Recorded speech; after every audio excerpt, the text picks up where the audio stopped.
അടുത്ത വീട്ടിൽ രണ്ട് സ്ത്രീകൾ മാത്രം ആ വീട് വന്ന് വാങ്ങിച്ച് അവിടെ താമസിക്കുക. 23കാരനായ പയ്യന് അതൊരത്ഭുതമായിരുന്നു. അവന് മാത്രമല്ല നാട്ടുകാർക്കും. ഒരു ദിവസം അവരവനെ അങ്ങോട്ട് വിളിച്ചു, മോനെ ഇങ്ങോട്ടൊന്ന് വന്നേ. എന്നിട്ട് ചിക്കൻ അങ്ങോട്ട് പോയോ? എന്തായാലും നമുക്ക് സനോജിൻ്റെ മെയിലേക്ക് കിടക്കാം. മാഡം, എൻ്റെ പേര് സനോജ്, എനിക്ക് 23 വയസ്സ്. ഞാനൊരു കോഴ്സ് പഠിച്ചുകൊണ്ടിരിക്കുകയാണ്. വീട്ടിൽ അച്ഛൻ, അമ്മ, പിന്നെ എനിക്ക് ചേച്ചിയാണുള്ളത്. ചേച്ചി ഇപ്പോൾ ബാംഗ്ലൂരിൽ സെറ്റിൽഡാണ്. കല്യാണം കഴിച്ച് ജോലിയൊക്കെ ചെയ്ത് അവിടെ താമസിക്കുന്നു. എൻ്റെ അച്ഛനും അമ്മയ്ക്കും ജോലിയുണ്ട്. അച്ഛന് സർക്കാർ ജോലി, അമ്മയ്ക്ക് ഒരു പ്രൈവറ്റ് കമ്പനിയിൽ ജോലി. രണ്ടുപേരും 9 മണിയാകുമ്പോഴേക്കും പോകും. തിരിച്ചു വരുന്നതും വൈകുന്നേരം പല സമയത്താണ്. അമ്മ ഒരു 6 മണിക്ക് വരും. അച്ഛൻ അതിലും താമസിക്കും. മിക്കവാറും സ്കൂളോ കോളേജോ ഒക്കെ വിട്ട് വരുമ്പോൾ ഞങ്ങൾ തനിയാണല്ലോ, അത് ശീലമായി. പക്ഷേ അങ്ങനെയുള്ളപ്പോൾ പല സ്വതന്ത്രമായ കാര്യങ്ങളും നടക്കും. മറ്റുള്ളവരെ നോക്കാം, കളിക്കാൻ പോകാം, അല്ലെങ്കിൽ ചാടി നടക്കാം, കൂട്ടുകാരുടെ വീട്ടിൽ പോകാം. അങ്ങനെ കുറച്ച് സ്വാതന്ത്ര്യമുണ്ട്. അവർ വരുന്ന സമയത്ത് തിരിച്ചു വന്നാൽ മതിയല്ലോ. ഇതൊക്കെ ഞാനും ചേച്ചിയും യഥേഷ്ടം ചെയ്തിരുന്നു. എൻ്റെ അച്ഛനും അമ്മയും അറിയാതെ കുറച്ച് ഉടായ്പകളൊക്കെ കാണിക്കാൻ പറ്റിയ സിറ്റുവേഷനാണ് എൻ്റേത്. എങ്കിലും അടുത്തടുത്ത് തൊട്ടടുത്തൊക്കെ വീടുകളാണ്. അതുകൊണ്ട് ഒന്നും പറ്റില്ല കേട്ടോ. 6-7 മാസത്തിന് മുമ്പാണ് ഞങ്ങളുടെ അവിടെ ഒരു സംഭവം നടക്കുന്നത്. എൻ്റെ വീടിൻ്റെ ജസ്റ്റ് ഓപ്പോസിറ്റുള്ള വീട്, അത് 2 വർഷമായിട്ട് അടഞ്ഞു കിടക്കുകയാണ്. ഈ അടുത്ത കാലത്താണ് അത് വന്ന് പെയിൻറ് ചെയ്ത് ആരോ വാങ്ങിച്ചു താമസിക്കാൻ വരികയാണെന്ന് പറഞ്ഞു. ഞാനും ആകാംക്ഷയോടുകൂടി കാത്തിരുന്നു. പക്ഷേ വന്നത് 2 സ്ത്രീകൾ മാത്രമാണ്. 40ഉം 43 വയസ്സ് തോന്നിക്കുന്ന 2 സ്ത്രീകൾ. അവർക്ക് മക്കളുണ്ടോ ഭർത്താവുണ്ടോ എന്നൊന്നും അറിയില്ല. 2 പേരും രാവിലെ ജോലിക്ക് പോകും, വൈകിട്ട് വരും. 2 സ്ത്രീകൾ മാത്രമായിട്ട് ഒരു വീട് വിലയ്ക്ക് വാങ്ങി താമസിക്കാൻ വരികയോ? ഇതിന് പിന്നിൽ എന്തോ ദുരൂഹതയുണ്ട്. ഇവർക്ക് ഭർത്താക്കന്മാരില്ലേ, കുട്ടികളില്ലേ? എന്താണ് ഇവരുടെ ജീവിതം? അതൊക്കെ എല്ലാവർക്കും ഒരു ചോദ്യചിഹ്നമായിരുന്നു. അവരാണെങ്കിൽ അധികം ആരോടും അടുക്കില്ല, ജസ്റ്റ് ചിരിച്ചു കാണിക്കും. 2 പേർക്കും നല്ല ജോലിയുണ്ടെന്ന് നമുക്ക് മനസ്സിലാകും. റിച്ച് ആളുകളുമാണ്. ഇങ്ങനെയൊക്കെയാണെങ്കിലും കണ്ടാൽ അവരെ കാഴ്ചയ്ക്ക് നല്ല രസമുണ്ട്. 2 പേരും ആ പ്രായത്തിനൊത്ത് സുന്ദരികൾ തന്നെയാണ്. അതുകൊണ്ട് തന്നെ ചെറുപ്പക്കാരും ഇത്തിരി പ്രായമായവരും ഒക്കെ അവരെ നന്നായി ഒന്ന് കണ്ണുകൊണ്ടൊഴിഞ്ഞു. ഞാനും ഒഴിഞ്ഞു. എനിക്കൊരു കൗതുകം. പക്ഷേ അവരുടെ വീട്ടിലേക്ക് എങ്ങനെ ചെല്ലുക, കഥ എങ്ങനെ ചോദിക്കുക, ഒരു പിടിയുമില്ല. അടുത്തുള്ള വീട്ടുകാരുമായിട്ട് അവർ അടുക്കുന്നുമില്ല. അങ്ങനെ ഇരുന്നപ്പോഴാണ് എൻ്റെ അമ്മ കാര്യങ്ങളൊക്കെ അറിഞ്ഞത്. അയലത്തെ പെണ്ണുങ്ങൾ അമ്മയോട് വിശദമായി എല്ലാം പറഞ്ഞപ്പോഴേക്കും എൻ്റെ അമ്മയ്ക്ക് എനിക്ക് പുറത്തിയില്ല. എന്താണ് എങ്ങനെയാണെന്ന് അറിയാൻ വേണ്ടിയിട്ട് അവരുടെ വീട്ടിലേക്ക് ഇടിച്ചു കയറി ചെന്നാലോന്ന് അമ്മയ്ക്ക് ആശയങ്ങ് മൂത്തു. എന്നോട് പറഞ്ഞു, എടാ നീ എൻ്റെ കൂടെ വരാൻ. ഞാൻ പറഞ്ഞു വരില്ലെന്ന്. നീ വാ എന്ന് പറഞ്ഞ് അമ്മ നിർബന്ധിച്ച് ഞായറാഴ്ച അവിടേക്ക് എന്നെ കൊണ്ടുപോയി. 2 സ്ത്രീകളും അവിടെയുണ്ട്.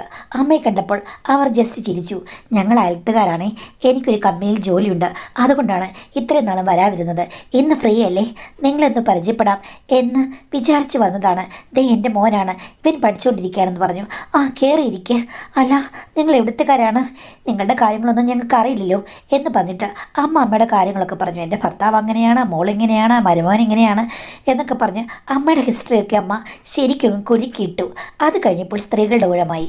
ഞങ്ങൾ 2 പേരും ചേട്ടത്തിയും അനിയത്തിയുമാണ്. ഞങ്ങളെ കല്യാണം കഴിച്ചതും ചേട്ടനും അനിയനുമാണ്. ഞങ്ങളെല്ലാം ഗൾഫിലായിരുന്നു താമസം. അവിടെ ഒത്തിരി നാൾ താമസിച്ചു, ജോലി ചെയ്തു.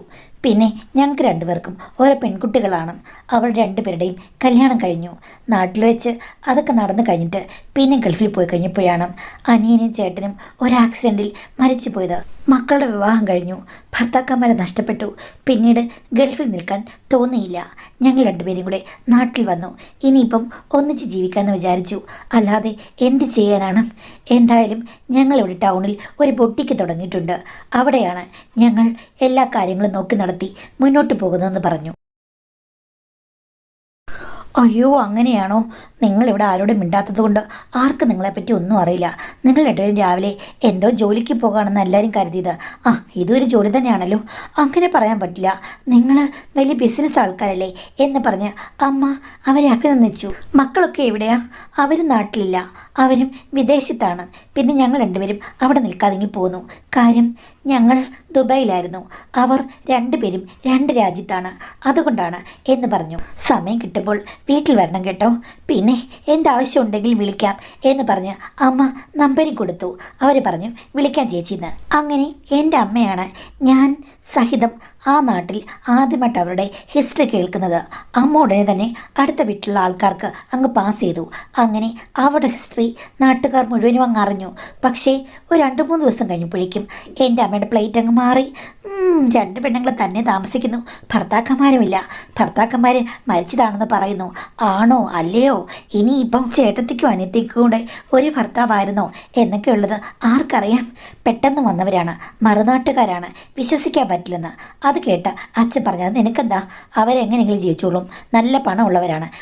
വന്നപ്പോഴേ നിങ്ങളങ്ങ് ശ്രദ്ധിച്ചു, നിങ്ങൾക്ക് ഇത്തിരി ഇളക്കം കൂടുതലാണെന്ന് എനിക്കറിയാം. ഇത്തിരി പ്രായമുണ്ടെങ്കിലും കാണാൻ 2 നല്ല പെണ്ണുങ്ങളല്ലേ, എല്ലാ ആണുങ്ങൾക്കും ഇവിടെ ഇളക്കമാണെന്ന് ഞാൻ കേട്ടു. അപ്പോൾ അച്ഛൻ പറഞ്ഞു, അത് കൊള്ളാം, കാണാൻ കൊള്ളാത്ത പെണ്ണുങ്ങളെ കാണുമ്പോഴേക്കും ആണുങ്ങൾ ഇളകും. എനിക്ക് പേടി നിങ്ങളെ പറ്റിയിട്ടല്ല, എൻ്റെ മോനെ പറ്റിയിട്ടാണ്. പറയാൻ പറ്റില്ല. ഞാൻ ചോദിച്ചു ഞാൻ എന്ത് ചെയ്യാനാണ്, അവരവരുടെ വീട്ടിൽ താമസിക്കുന്നു, ഞാൻ എൻ്റെ വീട്ടിൽ താമസിക്കുന്നു.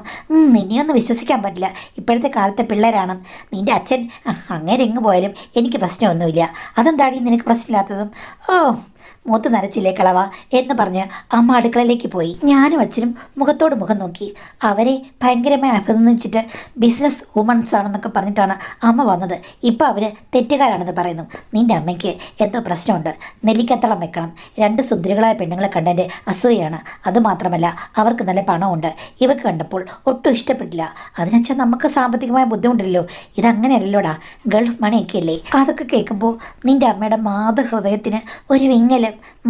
എനിക്കറിയാം അമ്മയുടെ വിങ്ങൽ എന്ന് പറഞ്ഞ് ഞങ്ങൾ 2 ഇവിടെ കളിയാക്കി ചിരിച്ചു. പിന്നെ 2 പേരും ബിസി ആയതുകൊണ്ട് അത്രയ്ക്ക് കാര്യങ്ങളൊന്നും പിന്നീട് പറഞ്ഞില്ല. എങ്കിലും എന്നോട് പറഞ്ഞു, അവളുമാർ 2 പേരും സൗഹൃദം കൂടാൻ വന്നു കഴിഞ്ഞ് ഞാൻ വലിയ താല്പര്യം കാണിക്കരുത് കേട്ടോ. പിന്നെ എന്തിനാ അമ്മ നമ്പർ കൊടുത്തത്?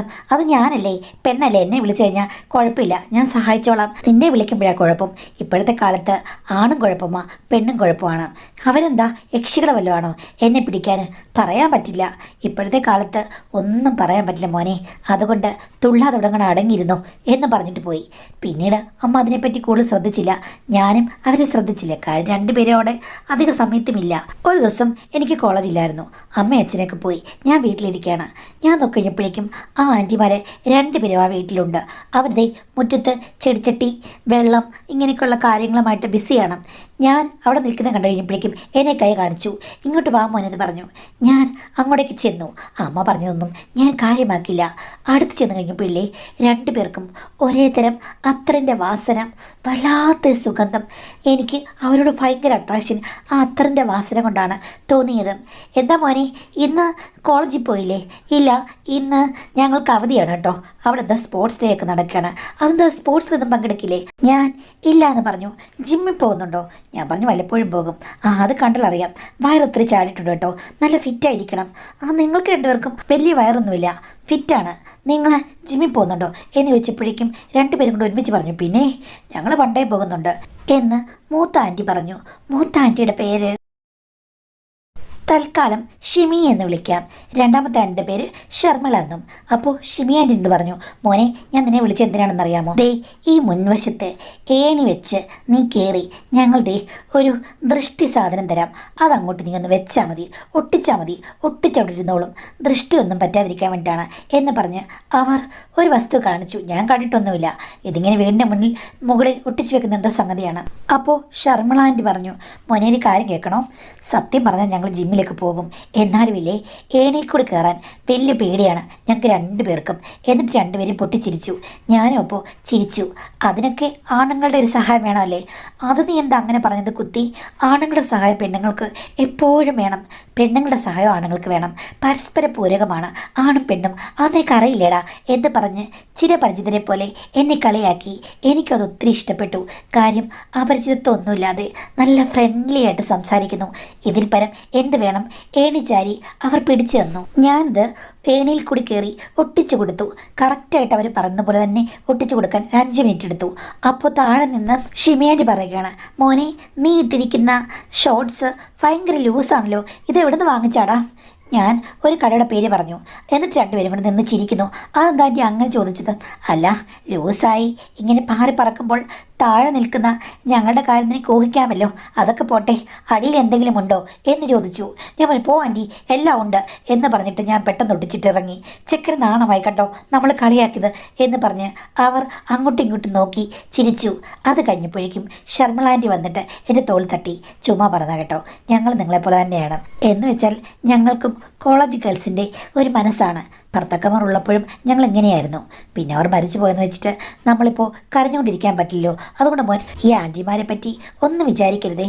ഞാൻ പറഞ്ഞൊന്നും വിചാരിക്കുന്നില്ല, പക്ഷേ എൻ്റെ ഷോർട്സ് ഇത്രയും ലൂസാണെന്ന് എനിക്കറിയില്ലായിരുന്നു. അത് സാരമില്ല മോനെ, കാറ്റും വെളിച്ചമൊക്കെ യഥേഷ്ടം കയറിപ്പോകുന്നതാണ് ആണുങ്ങൾക്ക് നല്ലത് എന്ന് ഷർമിള ആൻറ്റി പറഞ്ഞു. രണ്ടുപേരും കൂടെ ചിരിക്കുകയും ചെയ്തു. ഞാൻ പറഞ്ഞു, കൊള്ളാം, നിങ്ങൾ രണ്ടുപേരെയും കൂടെ എൻ്റെ കോളേജിൽ കൊണ്ടുവരണം. എങ്കിൽ പിന്നെ ആമ്പിള്ളേരെല്ലാം നിങ്ങളുടെ ചുറ്റിനും കൂടും. ചിലപ്പോഴവർ തട്ടിക്കൊണ്ട് പോയെന്ന് വരും. പിന്നെ ഞങ്ങളെ തട്ടിക്കൊണ്ട് പോയി കഴിഞ്ഞാൽ 1 മണിക്കൂർ കഴിയുമ്പോഴേക്കും അവർ വെറുതെ വിടും. അപ്പം 1 മണിക്കൂർ കഴിഞ്ഞ് വിടുകയുള്ളൂ, 1 സെക്കൻഡ് വിടുമെന്നാണ് ഞാൻ വിചാരിച്ചേ എന്ന് പറഞ്ഞു. അമ്പടാ, നീ കൊള്ളാമല്ലോ. എന്തായാലും ഞങ്ങൾ രണ്ടൊരു സുന്ദരികളല്ലേ, ഞങ്ങളെ കൊണ്ടുപോയി കഴിഞ്ഞാൽ 1 മണിക്കൂർ കഴിഞ്ഞ് അവിടെ വിടുകയുള്ളൂ. 1 മണിക്കൂറെങ്കിലും അവർക്ക് വേണ്ട മോനെ ഞങ്ങളുടെ സൗഹൃദം എന്ന് ചോദിച്ചു. 2 പെണ്ണുങ്ങളും തലതെറിച്ച ആൾക്കാരാണെന്ന് എനിക്ക് മനസ്സിലായി. രോഗി ഇച്ഛിച്ചതും പാല്, വൈദ്യൻ കൽപ്പിച്ചതും പാല് എന്ന് പണ്ടാരാണ്ട് പറഞ്ഞതുപോലെയുള്ള കാര്യങ്ങളാണ് അവിടെ നടക്കുന്നത് എനിക്ക് മനസ്സിലായി. എന്നോട് അവർ കൂടുതൽ അടുക്കാൻ ശ്രമിക്കുകയാണെന്നും എനിക്ക് മനസ്സിലായി. അതൊരു അസുലഭമായ സന്തോഷമായി എൻ്റെ മനസ്സിൽ പ്രതിഫലിച്ചു. ഇന്ന് നിങ്ങൾക്ക് ബൊട്ടിക്കില്ലേ? ഉണ്ട് മോനെ, പക്ഷേ ഞങ്ങൾ പുതിയ 2 സ്റ്റാഫിനെ കൂടെ എടുത്തു. 2 സ്റ്റാഫ് ഉണ്ടായിരുന്നു, ഞങ്ങളോട് ചെന്ന് കഴിഞ്ഞാൽ ഓക്കെ ആകും. ഇപ്പോൾ 2 പേരെ എക്സ്ട്രാ എടുത്തു. അവർ എല്ലാം നന്നായി നോക്കിക്കോളും. ഞങ്ങൾക്ക് വീട്ടിലൊക്കെ ഇരിക്കുകയോ ബന്ധുക്കളുടെ വീട്ടിൽ പോവുകയോ സ്വന്തം കാര്യങ്ങളൊക്കെ നോക്കുകയോ ചെയ്യാമല്ലോ. ഭയങ്കര ബിസി ആയിരിക്കണ്ട. ഇത്രയും നാൾ ഓട്ടമല്ലായിരുന്നു, അവിടെയും ജോലി ഉണ്ടായിരുന്നു. ഇനിയിപ്പോൾ കുറച്ച് റിലാക്സ് ആയിട്ടിരിക്കാം എന്ന് പറഞ്ഞു. ഓക്കെ ശരി ആൻറ്റി, ഞാൻ പോവാണെന്ന് പറഞ്ഞപ്പോൾ, നീ അങ്ങനെ പോകാനാണോ നിന്നെ വിളിച്ചത്? വാ അകത്തേക്ക് വാ, ഒരു ചായ കുടിച്ചിട്ട് പോവാം. ഈ 11 മണിക്ക് എന്തിനാ ചായ? വാടാ, കഴിച്ചിട്ട് പോ, അല്ലെങ്കിൽ ബ്രേക്ക്ഫാസ്റ്റ് കഴിക്കുക. അത് ഞാൻ കഴിച്ചതാ. വന്ന് കഴിച്ചിട്ട് പോ എന്ന് പറഞ്ഞ് 2 പേരും കൂടെ എന്നെ പിടിച്ച് വലിച്ചകത്ത് കൊണ്ടുപോയി. ടേബിളിൽ ധാരാളം പലഹാരങ്ങൾ കൊണ്ട് നിരത്തി. ചായയും ജ്യൂസ് വേണോ? അത് വേണമെങ്കിൽ ഉണ്ടാക്കിത്തരാം.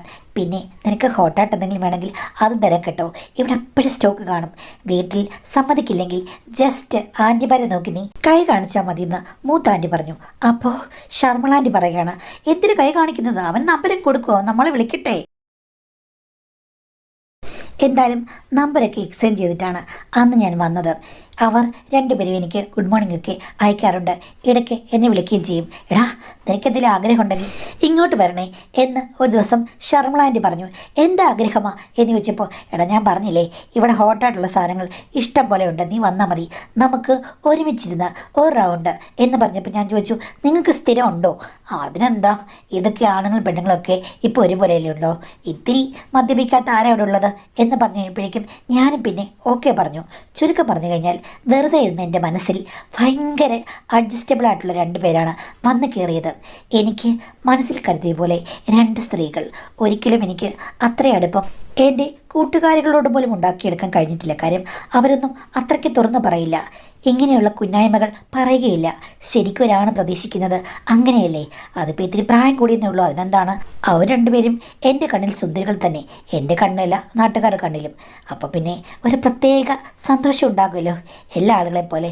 എന്തായാലും ഒരു ദിവസം അവർ എന്നെ നിർബന്ധിച്ച് വിളിച്ചു, വാടാ, പകലിരിക്കുന്ന സമയത്ത് നമുക്ക് ഉച്ച കഴിഞ്ഞ് ഇവിടെ വറക്കുകയും പൊരിക്കുകയൊക്കെ ചെയ്യാം. ഞാൻ പറഞ്ഞു, എൻ്റെ അമ്മ 5 മണിക്ക് വരും, 5 മണിക്കൊക്കെ പോകുമ്പോൾ നമുക്ക് തീർക്കാം, 2 to 4 ഓക്കെ എന്ന് പറഞ്ഞു കഴിഞ്ഞപ്പോഴേക്കും ഞാനും സമ്മതിച്ചു. അങ്ങനെ ഞാൻ ഉച്ചയ്ക്ക് അവരുടെ അടുക്കളയിൽ ചെന്നു. 2 പേരും അവിടെ വറക്കുകയും പൊരിക്കുകയൊക്കെ ചെയ്യണം. ഇന്നെന്താ വിശേഷം എന്ന് ഞാൻ ചോദിച്ചപ്പോഴേക്കും ഷിമിയാൻറ്റി പറഞ്ഞു, ഇന്ന് എൻ്റെ മോടെ ബർത്ത്ഡേ ആണ്, ഇവിടെ ഇല്ലെങ്കിലും ഞങ്ങളൊന്ന് ആഘോഷിക്കുക എന്ന് വെച്ചു. എന്തായാലും ഒരു കാര്യം ചെയ്യേ, നീ ആണെങ്കിൽ കൈയൊക്കെ ഒന്ന് കഴുകിയിട്ട് ഈ ഒരു മസാലയൊക്കെ ഇതൊന്ന് പിടിപ്പിക്കുമെന്ന് പറഞ്ഞിട്ട് കുറച്ച് ചിക്കൻ കഷ്ണങ്ങൾ എൻ്റെ നേരെ നീട്ടി. ആൻറ്റി എനിക്കറിയില്ല, അറിയണം, നീ പഠിക്കണം. ആണുങ്ങൾ അത്യാവശ്യം അടുക്കളയിലൊക്കെ ഒന്ന് പെരുമാറുന്നത് നല്ലതാണ്. നിനക്ക് ഇങ്ങനെയുള്ള താല്പര്യങ്ങളൊന്നുമില്ലെന്ന് എനിക്ക് മനസ്സിലായി, മര്യാദയ്ക്ക് പഠിച്ചു എന്ന് പറഞ്ഞ് പുള്ളിക്കാരി നിർബന്ധിച്ചു. അങ്ങനെ ഞാൻ ചെയ്യാൻ തുടങ്ങി. ഞാൻ നന്നായി മിക്സ് ചെയ്തു. ആ സമയത്ത് ഷർമിള ആൻറ്റി പറയണം, ചെറുക്കൻ നന്നായിട്ട് ഇളക്കാനും മിക്സ് ചെയ്യാനും ഒക്കെ അറിയാമല്ലോ എന്ന് പറഞ്ഞു കഴിഞ്ഞപ്പോഴേക്കും മറ്റേ ആൻറ്റി പറയണം, അത് പിന്നെ അവൻ്റെ പ്രായം അങ്ങനെയല്ലേ, അവൻ അറിഞ്ഞില്ലെങ്കിലേ ഉള്ള അത്ഭുതം, തനി ഇതൊക്കെ പഠിച്ചെടുക്കുമെന്നേ, ഒന്ന് ജസ്റ്റ് കൊടുത്താൽ മതി അല്ലേ മോനെ എന്ന് ചോദിച്ചു. ഞാൻ അത് കേട്ടപ്പോൾ ഡബിൾ മീനിങ് ഉദ്ദേശിച്ചാണെങ്കിലും ഒന്ന് ചിരിച്ചു. അപ്പോൾ ശർമ്മളാൻറ്റി പറയാണ്, ചെക്കൻ ഏകദേശം എല്ലാം മനസ്സിലായി വരുന്നുണ്ട് അല്ലേടാ എന്ന് പറഞ്ഞിട്ട് എന്നെ ഒന്ന് മുട്ടി. ഞാൻ ഒന്നും മിണ്ടിയില്ല, ചിരിക്കുക മാത്രം ചെയ്തു. ഇത്തിരി കഴിഞ്ഞപ്പോഴേക്കും ആഹാരമെല്ലാം റെഡിയായി. പക്ഷേ 3 മണിയായി. എന്തായാലും അതിനു മുമ്പ് ചിക്കൻ്റെ ഇഷ്ടങ്ങളിലേക്ക് നമുക്ക് കടക്കാം. അതെന്താ എന്നുള്ള രീതി ഞാൻ നോക്കി കഴിഞ്ഞപ്പോഴേക്കും, നീ പേടിക്കണ്ട, ഞങ്ങളിവിടെയുള്ള ഞങ്ങളുടെ കളക്ഷൻ്റെ കാര്യം പറഞ്ഞത് നോക്കെന്ന് പറഞ്ഞിട്ട് 4 ടൈപ്പ് കൊണ്ടുവച്ചു. എടാ നിനക്കറിയാമോ, ഇതാണ് കോണ്യാക്ക്. ഞാൻ പറഞ്ഞു എനിക്കൊരാൾക്കും അറിയില്ല. എന്തായാലും എല്ലാം ടേസ്റ്റ് ചെയ്ത് പഠിക്കേ എന്ന് പറഞ്ഞ് അവർ ആദ്യം അതാണ് ഒഴിച്ചത്. ഇത് നല്ല ഗുഡ് ആപ്പിറ്റൈസറാണ് മോനെ, നിനക്ക് നല്ലപോലെ വിശക്കും, ദാഹവും മോഹവും നിനക്ക് തോന്നും എന്ന് പറഞ്ഞു. ഞാനൊന്നും മിണ്ടിയില്ല. എന്തായാലും അവർ ഒഴിച്ചു തന്നത് ഞാൻ കുടിച്ചു. ഭക്ഷണമൊക്കെ കഴിച്ചു വന്നപ്പോഴേക്കും നല്ല ഒരു രസം, തലയ്ക്കുള്ളിൽ ഒരു സുഖം എന്നുള്ള രീതിയിലേക്കായി. ആ സമയത്താണ് ഷിമി ആൻറ്റി എന്നോട് ചോദിച്ചത്, എടാ ഞാൻ ഒരു കാര്യം ചോദിക്കട്ടെ? ചോദിക്ക്. വിരിഞ്ഞതാണോ വിരിയാത്തതാണോ എന്ന് ചോദിച്ചു. ഞാൻ പറഞ്ഞു എന്ത്? അപ്പോൾ ഷിമിയാൻ എന്നോട് പറഞ്ഞു, നിനക്ക് മുൻ അനുഭവങ്ങൾ ഉണ്ടായിട്ടില്ലയോ, അതാണ് ഞാൻ ചോദിച്ചതെന്ന്. ഞാൻ പറഞ്ഞു വിരിഞ്ഞിട്ടില്ലെന്ന്. അത് നിന്നെ കണ്ടപ്പോഴേ തോന്നി, പക്ഷേ നിനക്ക് വിരിയാൻ ആഗ്രഹമുണ്ട് അല്ലേടാ കൊച്ചു കള്ള എന്ന് ചോദിച്ചു കഴിഞ്ഞപ്പോഴേക്കും ഞാൻ ആ ലഹരിയിൽ പറഞ്ഞു, അത് പിന്നെ ആർക്കാണ് ആഗ്രഹമില്ലാത്തത്? എങ്കിൽ ഞങ്ങൾ പറയാം, കുറേക്കാലം ഞങ്ങൾ ഭയങ്കര വിഷമത്തിലും സ്ട്രെസ്സിലും ഒക്കെയായിരുന്നു. ഇപ്പോഴാണ് മൈൻഡ് റിലാക്സായി വരുന്നത്. ആ റിലാക്സേഷനിൽ നീയും ഞങ്ങളുടെ കൂടെ ചേരുമോ എന്ന് ചോദിച്ചു. ഞാനൊന്നും മിണ്ടിയില്ല. അപ്പോൾ മറ്റേ ആൻറ്റി പറയുകയാണ്, അവനെ പേടിപ്പിക്കണ്ട, അവന് ആഗ്രഹമുണ്ട്, പക്ഷേ അറിവുകളില്ലെന്ന്. ഞാനിപ്പോൾ തലയാട്ടി. ഒന്നും നീ പേടിക്കണ്ട, ഞങ്ങൾ 2 പേരെയും നിനക്കിഷ്ടമാണോ? പക്ഷെ ഒരു കാര്യമുണ്ട്, ആരോടും നീ പ്രത്യേക സ്നേഹം കാണിക്കരുത്, ആരെയും നീ അവോയ്ഡ് ചെയ്യരുത്. ഞങ്ങൾ 2 പേരെയും ഒരുപോലെ നിനക്ക് കാണാൻ പറ്റുമോ എന്ന് ചോദിച്ചു. ഞാൻ പറഞ്ഞു കാണാൻ പറ്റുമെന്ന്. അപ്പോൾ അവർ 2 പേരും കൂടെ പറഞ്ഞു, ഞങ്ങൾ 2 പേരും മറയില്ലാത്ത ആൾക്കാരാണ്. എന്ന് വെച്ചാൽ നമ്മൾ 3 പേരും ഒന്നിച്ചായിരിക്കും എപ്പോഴും. നിനക്കതിന് സമ്മതമാണോ? നീ പുറത്തു പോയി ആരോടെങ്കിലും പറയുമോ എന്ന് ചോദിച്ചു. ഞാൻ പറഞ്ഞു പറയില്ല. പിന്നെ വേറൊരു കാര്യമുണ്ട്, ഇത് ഒരു വാഗ്ദാനമൊന്നുമല്ല, ഞങ്ങൾക്ക് ഇതൊരു സ്റ്റാർട്ടിംഗ് ആണ്. അത് കഴിയുമ്പോൾ ചിലപ്പോൾ ഞങ്ങൾ മറ്റൊരു കൂട്ടുകാരനെ കണ്ടെത്തിയിരിക്കും, അല്ലെങ്കിൽ പല കാര്യങ്ങളും ഉണ്ടായിരുന്നിരിക്കും. അതൊന്നും നീ ശ്രദ്ധിക്കരുത്. ഇപ്പോഴുള്ള കാലത്ത് ഏറ്റവും നന്നായി പോവുക എന്നുള്ളതായിരിക്കണം നമ്മുടെ മുദ്രാവാക്യം. ഞാനത് സമ്മതിച്ചു. അങ്ങനെയാണ് 2 പേരും കൂടി എന്നെ നയിച്ചത്. എനിക്ക് എങ്ങനെയാണ് എന്താണ് എന്നൊന്നും അറിയില്ല. അപ്പോൾ ഷിമി ആൻറ്റി പറഞ്ഞു, നീ പേടിക്കേണ്ട ഒരു കാര്യമില്ല, ഞാനിതിലൊക്കെ എക്സ്പേർട്ടാണെന്ന് പറഞ്ഞ് ഷിമി ആൻറ്റിയാണ് ഉണർത്ത് പാട്ട് പാടിയത്. അത് കണ്ടു കഴിഞ്ഞപ്പോഴേക്കും അവർ 2 പേരും കൂടി വാഗ്വാദമായി. ചേച്ചി മാത്രം ഇങ്ങനെ ഉണർത്ത് പാട്ട് പാടിയ പോരാ, ഞാനും പാട്ടുകാരിയാണ് എന്നുള്ള രീതിയിലായിരുന്നു. എന്തായാലും അത് എൻ്റെ മനസ്സിൽ ഒരു വിസ്ഫോടനമാണ് സൃഷ്ടിച്ചത്. ഒരു പ്രശ്നവും എനിക്കില്ലെന്ന് എനിക്ക് മനസ്സിലായി. കാര്യം എൻ്റെ മനസ്സിൽ വിചാരിച്ചതുപോലെ എല്ലാ കാര്യങ്ങളും കൈകാര്യം ചെയ്യാൻ എനിക്ക് പറ്റും. അങ്ങനെ ആദ്യത്തെ ദിവസം മനോഹരമായി പോയി. എങ്കിലും ഒരു കാര്യം എനിക്ക് മനസ്സിലായി, ഇതൊക്കെ ഇത്തിരി സ്ട്രെസ്സും സ്ട്രെയിനുമുള്ള കാര്യങ്ങൾ തന്നെയാണ്. വിരിയുമ്പോൾ എന്തായാലും അതിന് ചില സൈഡ് എഫക്ട്സുകളുമുണ്ട്. ഞാനത് അവരോട് പറഞ്ഞപ്പോൾ അവർ പറഞ്ഞു, അതൊന്നും സാരമില്ല, എല്ലാം പതുക്കെ റെഡിയാകും. ആണുങ്ങൾക്ക് ഇതൊന്നും ഒരു പുത്തരിയല്ല, സ്ത്രീകൾക്കും പോകെ പോകെയാണ് എല്ലാ കാര്യങ്ങളും ഇമ്പം വരിക എന്നാണ് അവരെന്നോട് പറഞ്ഞത്. അതൊക്കെ കറക്റ്റായിരുന്നു. പക്ഷെ ഇതിലെല്ലാം ഒരു കാര്യമുണ്ട്, അവർക്ക് നീണ്ട സമയമോഹങ്ങളുള്ള ആളുകളാണ്. കാര്യം തീർത്താൽ തീരില്ല. പക്ഷേ തുടക്കക്കാരനായതുകൊണ്ട് എനിക്ക് ഒത്തിരി പ്രശ്നങ്ങളുണ്ട്. എല്ലാം സമയത്തിൻ്റെ പ്രശ്നങ്ങളാണ്. അവർ 2 പേരും ആദ്യഘട്ടങ്ങളിലൊക്കെ അത് ക്ഷമിച്ചു. എങ്കിലും പിന്നീട് എന്നോട് പറഞ്ഞു, മോനെ എന്തൊക്കെയാണെങ്കിലും സമയമാണ് ഏറ്റവും ഇമ്പോർട്ടൻ്റ്. അതുകൊണ്ട് ഇനിയിപ്പോൾ ഞങ്ങൾ തരുന്ന ഗുളികകൾ മോൻ കഴിക്കണം, ഒരു പ്രശ്നമില്ലെന്ന് പറഞ്ഞു. ആദ്യമാണെങ്കിൽ എനിക്ക് കഴിക്കാൻ ഭയങ്കര പേടിയായിരുന്നു, എന്തെങ്കിലും സംഭവിക്കുമെന്ന്. 2 പേരും എന്നോട് പറഞ്ഞു ഒരു കുഴപ്പമുണ്ടാകില്ലെന്ന്. അങ്ങനെയാണ് ഞാൻ കഴിക്കാൻ തുടങ്ങിയത്. എന്തായാലും മിക്കവാറും ദിവസങ്ങളിൽ ഞാൻ കോളേജിൽ പോകാതായി. ഗുളികകൾ ഞാൻ നന്നായി കഴിച്ചു. മണിക്കൂറുകൾ എനിക്ക് നന്നായി മുന്നോട്ട് പോകാനും പറ്റി. 2 പേരും മാറി മാറി വന്ന് നൃത്തവും താണ്ഡവവും അരങ്ങേറുന്ന ഒരു സ്വപ്നഭൂമിയായി മാറി ഞങ്ങളുടെ സൗഹൃദം. പിന്നീട് പലവിധ വീഡിയോകൾ അവർ കാണിക്കും. അതിനനുസരിച്ചുള്ള താളക്രമത്തിലേക്ക് ഞാൻ ചെല്ലണം. അതൊക്കെ എനിക്ക് വലിയ ത്രില്ലിംഗ് ആയി. മരുന്നും ഞാൻ സ്ഥിരമായി കഴിക്കാൻ തുടങ്ങി. ഇപ്പോഴും കഴിക്കുന്നുണ്ട് മാഡം. സത്യം പറഞ്ഞാൽ എൻ്റെ പഠനവും മറ്റു കാര്യങ്ങളൊന്നും ശരിയായി നടക്കുന്നില്ല. ഞാനാണെങ്കിൽ അവർ തരുന്ന മരുന്നുകളൊക്കെ കഴിക്കുന്നുമുണ്ട്. എനിക്കറിയാം അതൊക്കെ പ്രശ്നമാകുമെന്ന്. എന്നാലും എനിക്ക് അവരോടുള്ള ഇഷ്ടങ്ങൾ മാറ്റാൻ കഴിയില്ല. മാഡം, ഞാൻ എന്താണ് ചെയ്യേണ്ടത്? ഇത് വല്ല പ്രശ്നങ്ങളിലേക്കും കലാശിക്കുമോ? ദീർഘനാൾ മരുന്ന് കഴിക്കുന്നത് ശരിയാകുമോ? എൻ്റെ പഠിത്തത്തിൻ്റെ പാറ്റേണൊക്കെ ശരിയാക്കാൻ ഞാൻ എന്ത് ചെയ്യണം? അവരെന്നോട് പറഞ്ഞത് പഠിച്ചാലും പഠിച്ചില്ലെങ്കിലും ഒരു പ്രശ്നവുമില്ല, നിൻ്റെ ഭാവി കാര്യങ്ങളൊക്കെ ഞാൻ നോക്കിക്കോളാം. പിന്നെ ഇടയ്ക്ക് അവർ പറയും ഞങ്ങൾക്ക് പുതിയ ചില കണക്ഷൻസൊക്കെ ഉണ്ടെന്ന്. അതൊക്കെ കേൾക്കുമ്പോൾ എനിക്ക് വല്ലാത്ത അസൂയയാണ്. ഞാൻ അവരുമായിട്ട് ചിലപ്പോൾ തർക്കിക്കും. അത് കേൾക്കുമ്പോൾ അവർ പറയും ഇതൊന്നും പാടില്ല എന്ന് നേരത്തെ പറഞ്ഞിട്ടുള്ളതല്ലേ, പൊസസീവ്നെസ് പാടില്ല, നിനക്കും പുതിയ ബന്ധങ്ങളിലേക്ക് കടക്കാനുള്ള അവസരങ്ങൾ ഞങ്ങൾ തന്നെ അറേഞ്ച് ചെയ്യുമെന്ന് പറഞ്ഞിട്ടും എനിക്ക് ഇവരോട് രണ്ടുപേരോടും ഭയങ്കര പൊസസീവ്നെസ് ആണ് മാഡം. അതും മാറുന്നില്ല. ചുരുക്കം പറഞ്ഞു കഴിഞ്ഞാൽ പോകെ പോകെ ഇത് കോംപ്ലിക്കേഷൻസ് ഉണ്ടാക്കുമെന്ന് ഞാൻ ഭയപ്പെടുന്നു. തീർച്ചയായിട്ടും കോംപ്ലിക്കേഷൻസ് ഉണ്ടാക്കും. കാര്യം കരാർ അടിസ്ഥാനത്തിലുള്ള ഒരു ബന്ധമാണ്. അതിൽ കരാർ അനുസരിച്ച് നിൽക്കുകയാണെങ്കിൽ, പ്രാക്ടിക്കലായി നിൽക്കുകയാണെങ്കിൽ ചിലപ്പോൾ പ്രശ്നങ്ങളൊന്നും ഉണ്ടാകില്ല. ഇവിടെ ഇപ്പോൾ മരുന്ന് കഴിക്കുന്നു. ഇപ്പോൾ ഒരു ഡോക്ടറുടെ പ്രിസ്ക്രിപ്ഷൻ ഇല്ലാതെ ഒരു മരുന്ന് തീരെ ചെറുപ്പുള്ളൊരു പയ്യൻ ദിവസവും കഴിക്കാമെന്ന് പറഞ്ഞു കഴിഞ്ഞാൽ, അല്ലെങ്കിൽ ആഴ്ചയിൽ ഇത്ര ദിവസം കഴിക്കാമെന്ന് പറഞ്ഞു കഴിഞ്ഞാൽ തീർച്ചയായിട്ടും ആരോഗ്യത്തിന് നല്ലതല്ല. ആദ്യഘട്ടങ്ങളിൽ ഗുരുതരമായ പ്രശ്നങ്ങൾ ഉണ്ടാക്കിയില്ലെങ്കിലും പിന്നീടത് നന്നായി ബാധിക്കും. എല്ലാ കാര്യങ്ങൾക്കും നമുക്കൊരു ക്ലാരിറ്റി വേണം, നല്ല രീതിയിൽ വേണം നമ്മൾ എല്ലാ കാര്യത്തും ഉൾക്കൊള്ളാൻ. ഇതേപോലെ ബ്ലൈൻഡായിട്ട് പോസസീവ്നെസ്സും അവരുടെ സ്വഭാവം അറിഞ്ഞിട്ടും പിന്നെയും ആവശ്യമില്ലാത്ത ഓരോ കാര്യങ്ങളിൽ അവരോട് തർക്കിക്കുകയും ഓരോ പ്രശ്നങ്ങൾ ഉണ്ടാക്കുകയും ചെയ്തു കഴിഞ്ഞാൽ ഒരു സമയത്ത് അവർ ഇതെല്ലാം സ്റ്റോപ്പ് ചെയ്യും. അപ്പോൾ ഭയങ്കരമായി ദുഃഖിക്കേണ്ടി വരും. അതുകൊണ്ട് ഒന്നുകിൽ അവരുടെ രീതിക്കനുസരിച്ച് പോകുക. പിന്നെ രണ്ടാമത്തെ കാര്യം എന്ന് വെച്ച് കഴിഞ്ഞാൽ ഈ കാര്യങ്ങൾക്കൊന്നും പോകാതിരിക്കുക. സ്വരം നന്നപ്പോഴേ പാട്ട് നിർത്തുക. കേൾക്കാൻ രസമുണ്ടെങ്കിലും ഇതൊരു അനാവശ്യ കെണിയായി മാറും. മനസ്സിനും ആവശ്യമില്ലാത്ത അറ്റാച്ച്മെൻറ്റ് വരും. അവരങ്ങനെയുള്ള വ്യക്തികളല്ല. കാര്യം അവർക്ക് അവരുടേതായിട്ടുള്ള ഒരു ബിസിനസ് മെൻറ്റാലിറ്റി പോലെയാണ് ഇത് കൊണ്ടുപോകുന്നത്. ഏത് സമയത്താണ് അവരുടെ അനിഷ്ടത്തിന് പാത്രമായി നിങ്ങളുമായുള്ള ബന്ധം അവർ കട്ട് ചെയ്യാമെന്നറിയില്ല. അതുകൊണ്ട് അനാവശ്യമായ മോഹങ്ങളും തർക്കങ്ങളും പൊസസീവ്നെസ്സും ഒക്കെ ഉപേക്ഷിക്കുക. ഇത് നല്ല രീതിയിൽ മുന്നോട്ട് പോകുന്ന എനിക്ക് തോന്നുന്നില്ല. ഉപേക്ഷിക്കുന്നതാണ് നല്ലത്. അല്ലെങ്കിൽ അവർ പറയുന്നതുപോലെ വളരെ പ്രാക്ടിക്കലായി മുന്നോട്ട് പോകുക. അതോടൊപ്പം തന്നെ പഠിത്തത്തിൻ്റെ കാര്യം നമ്മൾ ചെയ്യേണ്ട ഒരു കടമയാണ്. നമ്മളുടെ ഉന്നമനത്തിന് വേണ്ടിയിട്ട് എല്ലാ കാലത്തും ഇവരിങ്ങനെ കൂടെ കാണില്ലല്ലോ. യഥാർത്ഥങ്ങൾ മനസ്സിലാക്കി നിങ്ങൾ ഇതിനെ ഒരു സമാസമമായ സമചിത്തയോടുകൂടി കൊണ്ടുപോവുക. അല്ലെങ്കിൽ ഇതിൽ നിന്ന് പിന്മാറുക. പറ്റുന്നില്ലെങ്കിൽ കൗൺസിലിങ്ങിന് പോവുക. കാര്യം നമ്മുടെ മനസ്സിനെ ശക്തിപ്പെടുത്തേണ്ടത് അത്യാവശ്യമാണ്. എപ്പോഴും നമ്മൾ ഈ കാര്യത്തെക്കുറിച്ച് ചിന്തിക്കുക. നമ്മൾ ഉണ്ടാക്കിയെടുക്കുന്ന ഒരു കാര്യത്തിൽ കൂടി നമുക്ക് തന്നെ പാരകൾ വന്നു ചേരരുത്. നല്ല രീതിയിൽ മാനേജ് ചെയ്യുക ഒന്നുകിൽ, അല്ലെങ്കിൽ ഇതിന് പോകാതിരിക്കുക. ഈ രണ്ട് കാര്യങ്ങളിൽ ഏതെങ്കിലും സ്വീകരിക്കുക. മനസ്സിന് നല്ല നിയന്ത്രണം വേണം. നമ്മുടെ കാര്യങ്ങളിൽ, ലക്ഷ്യങ്ങളിൽ നല്ല ഫോക്കസ് വേണം കേട്ടോ.